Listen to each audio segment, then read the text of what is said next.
Welcome to our channel. Today we how to activate Moz for local SEO tracking in the US step by step clearly. To activate Moz for local SEO tracking in the US, start by visiting the Moz website. Navigate to the Moz Pro login page. If you don't have an account, click on the sign up button to create one. Fill in your details to complete the registration process. Once logged in, go to the dashboard. From the dashboard, locate the Campaigns tab. Click on Create New Campaign.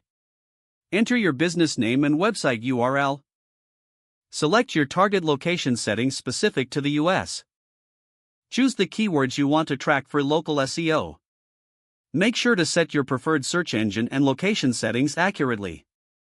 After configuring your settings, click on Save Campaign.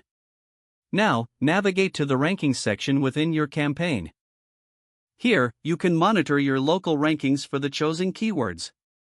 Explore the Link Explorer feature for analyzing backlinks. Use the Site Crawl tool to identify and fix SEO issues. Check the Page Optimization tool for suggestions on improving your site. Regularly review your dashboard for updates on rankings and insights.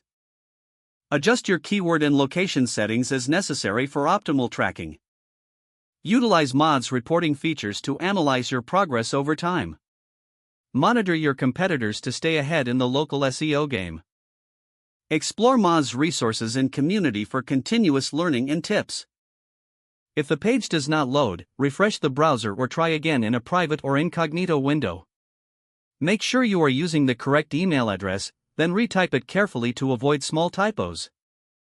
If your password is not accepted, use the reset option and create a new strong password you can remember.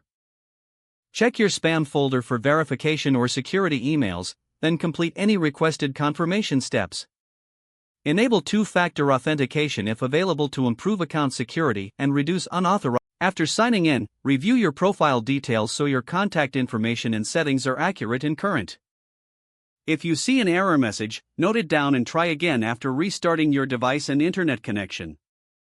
Log out when you finish, especially on shared devices, to keep your account in payment. And don't forget to like this video and subscribe to our channel for more step-by-step tech guides.